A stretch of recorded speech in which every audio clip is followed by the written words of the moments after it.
नमस्कार दोस्तों, स्वागत है आप सभी का। आज की इस वीडियो में आपको बताएंगे लॉकडाउन, कोरोना वायरस और मौसम विभाग से जुड़ी हर पल पल की खबरों के साथ प्रवासी मजदूरों और गरीबों के लिए मोदी सरकार ने लिया बड़ा फैसला, क्या मिलेगा लाभ। जी हां, इसके बारे में पूरी जानकारी देंगे। इसके अलावा बड़ी खबर आई है कि सुशांत सिंह की हत्या पर सलमान खान और करण जौहर पर अब पटना में दर्ज हुआ केस, जाएंगे जेल। जी हाँ, जानेंगे पूरी खबर। इसके अलावा एक और बड़ी खबर आई है, चीन के खिलाफ भारत ने खोला मोर्चा, देने जा रहा है ये बड़ा झटका। जी हाँ दोस्तों, आपसे हम आज की इसी वीडियो में आज की ताजा और इन्हीं सब महत्वपूर्ण खबरों के बारे में बताने वाले हैं, जिनको जानना आपके लिए बहुत ही जरूरी है। तो वीडियो को बिना बगाए ध्यान से आखिर तक जरूर देखें। तो आइए बिना देर किए चलते आज की पहली बड़ी खबर की ओर। दोस्तों, आगे खबरों में जाने से पहले आप लोगों को एक छोटी सी रिक्वेस्ट है कि इस वीडियो पे एक लाइक जरूर करें। जी हाँ, चीन से हुई हिंसक झड़प के बाद खुफिया एजेंसियों के रडार पर 52 चाइनीज ऐप होगी बैन। जी हाँ, लद्दाख के गलवान घाटी में खूनी झड़प के बाद भारत ने चीन को सबक सिखाने की तैयारियां कर ली है। चीन को हर मोर्चे पर सबक सिखाया जाएगा। लाइन ऑफ एक्चुअल कंट्रोल पर अतिरिक्त जवानों की तैनाती की जा रही है।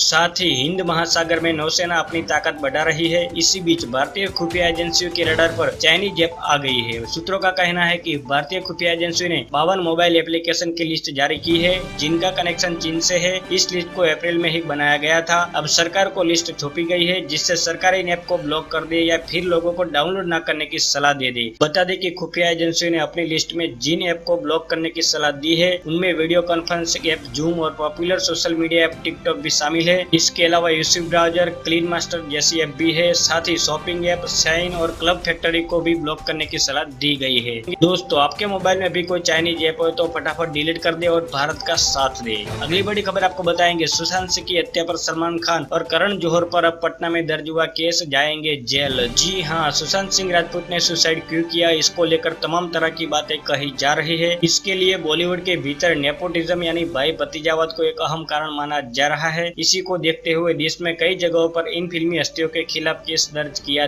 जा रहा है। बिहार में सीजीएम कोर्ट के बाद अब पटना में भी सलमान खान और करण जौहर के खिलाफ केस दर्ज करवाया गया है। जी हाँ, बता दें कि श्रवण सेना के राष्ट्रीय अध्यक्ष भागवत शर्मा ने पटना के व्यवहार न्यायालय में धारा 107, 109, 299 और 304 में केस किया है। इसके तहत सलमान खान और करण जौहर, एकता कपूर, साजिद नाडियावाला सहित कई फिल्मकारों पर सुशांत सिंह राजपूत को कॉन्स्पिरेसी के तहत कई फिल्में से बाहर निकालवाने का आरोप लगाया गया है। इसमें मांग की गई है कि बिहार में करण जौहर एवं सलमान खान की फिल्में पर आजीवन प्रतिबंध लगाया जाए। बता दें कि भागवत शर्मा ने बताया कि श्रवण सेना बिहार में सलमान खान और करण जौहर की किसी भी फिल्म को रिलीज नहीं होने देंगी। अगर इस मामले में अन्य फिल्मकारों का नाम भी सामने आता है तो उनकी फिल्मों का भी बहिष्कार किया जाएगा। बता दें कि बुधवार को मुजफ्फर में भी सलमान खान समेत 8 फिल्मी हस्तियों पर केस दर्ज किया गया था। अगली बड़ी खबर आपको बताएंगे, पीएम मोदी बोले उद्योग जगत के पास इतिहास बदलने का मौका, देश को बनाए आत्मनिर्भर। जी हाँ, प्रधानमंत्री नरेंद्र मोदी ने कल आत्मनिर्भर भारत अभियान के तहत निजी क्षेत्र के लिए 41 कोल ब्लॉक्स की नीलामी की प्रक्रिया की शुरुआत की।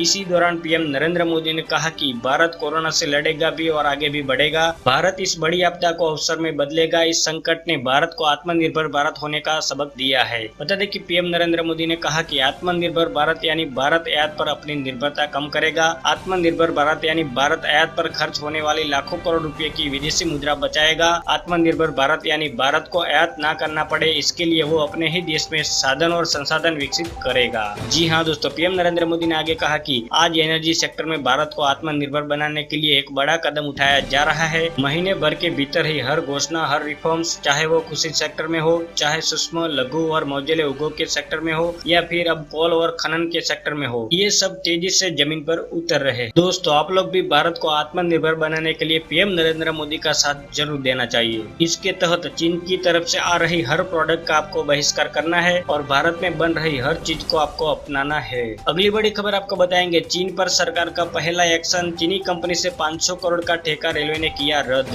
जी हाँ, लद्दाख के गलवान घाटी में चीन की करतूत के बाद भारत अब उससे सबक सिखाने में जुट गया है। भारतीय रेलवे ने चीनी कंपनी से अपना एक करार खत्म कर दिया है। 2016 में चीनी कंपनी से 471 करोड़ रुपए का करार हुआ था, जिसमें उसे 417 किलोमीटर लंबे रेल ट्रैक पर सिग्नल सिस्टम लगाना था। इससे पहले सरकार ने बीएसएनएल और एमटीएनएल को निर्देश दिया था कि वो चीनी उपकरणों का इस्तेमाल कम करे। जी हाँ दोस्तों, आपको बता दें कि भारतीय रेलवे की Dedicated Freight Corridor Corporation of India ने Beijing National Railway Research and Design Institute of Signal and Communication Group को जो करार दिया था वो अब खत्म कर दिया है। इस प्रोजेक्ट के तहत कानपुर और दीनदयाल उपाध्याय रेलवे स्टेशन के सेक्शन के बीच 470 किमी सिग्नल व टेलीकम्युनिकेशन का काम होना था। इसकी लागत तकरीबन 471 करोड़ रुपए थी। अगली बड़ी खबर आपको बताएंगे, कोरोना संकट के खतरे को देखते हुए अब गांव कस्बों में भी हो सकेगा कोरोना वायरस टेस्ट। सरकार ने लॉन्च की मोबाइल लैब। जी हां, देश में कोरोना वायरस के लगातार बढ़ते मामलों के बीच अब टेस्टिंग की रफ्तार देने की कोशिश की जा रही है।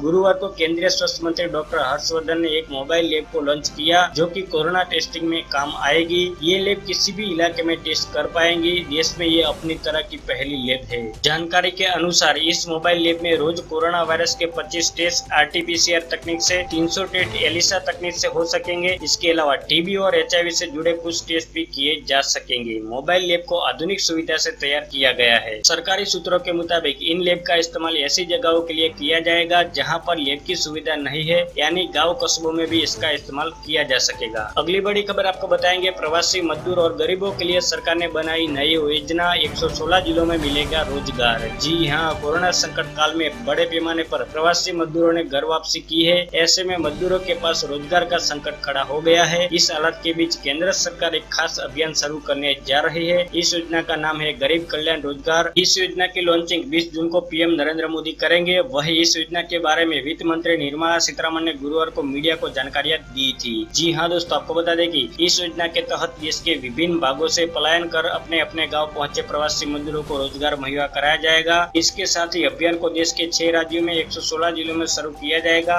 20 जून को अभियान को शुरू करने के लिए मौके पर इन राज्यों के मुख्यमंत्री और संबंध मंत्रालय के मंत्री भी वीडियो कॉन्फ्रेंस के जरिए जुड़ेंगे। बता दें कि 50,000 करोड़ रुपए की लागत से शुरू की जा रही इस योजना के तहत कामगारों को 25 प्रकार के काम दिए जाएंगे। जिन राज्यों को इस योजना से फायदा होगा उसमें बिहार, उत्तर प्रदेश, मध्य प्रदेश, राजस्थान, झारखंड और ओडिशा शामिल है। इसका फायदा 25,000 प्रवासी मजदूरों को मिलने का दावा किया जा रहा है। सरकार का दावा है कि मजदूरों की स्किल मैपिंग की गई है। अगली बड़ी खबर आपको बताएंगे, राहुल गांधी का सरकार पर बड़ा सवाल। जवानों की शहादत का जिम्मेदार कौन? बीजेपी ने दिया करारा जवाब। जी हां, एक तरफ भारत चीन सीमा पर गलवान घाटी में शहीद 20 सैनिकों को देश नम आंखों से विदा कर रहा है। दूसरी ओर इस मामले को लेकर राजनीतिक बयानबाजी जारी है। पहले कांग्रेस सांसद राहुल गांधी ने मोदी सरकार पर एक बार निशाना साधते हुए LAC पर ही हिंसक झड़प में 20 जवानों की शहादत को लेकर सवाल किए थे। अब बीजेपी ने राहुल पर पलटवार किया है। बीजेपी ने कहा कि कांग्रेस के पूर्व अध्यक्ष इस मौके पर जिम्मेदारी नहीं दिखा रहे हैं, उन्हें सेना पर यकीन नहीं है। बीजेपी ने राहुल को कांग्रेस काल में चीन के साथ हुए समझौते के बारे में बढ़ने को नसीहत तक दे डाली थी। बता दें कि राहुल गांधी ने ट्विटर पर एक 18 सेकंड का वीडियो जारी कर मोदी सरकार से सवाल किए थे। उन्होंने कहा कि चीन ने हिंदुस्तान के निहत्थे सैनिकों की हत्या करके एक बहुत बड़ा अपराध किया है। मैं सरकार से पूछना चाहता हूं कि इन वीरों को बिना हथियार खतरे की ओर किसने भेजा और क्यों भेजा,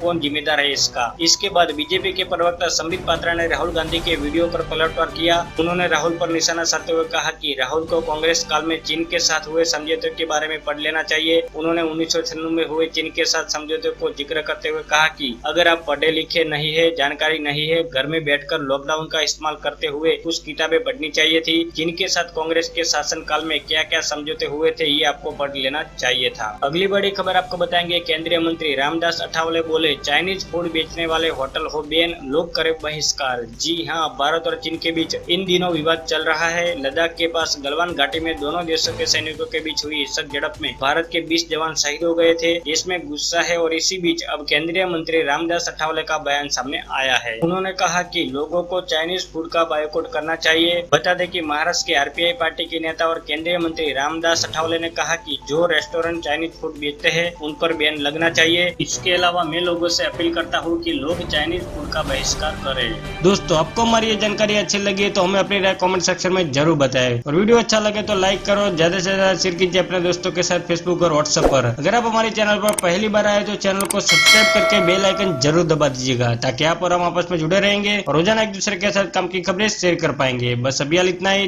धन्यवाद। वंदे मातरम। भारत माता की जय।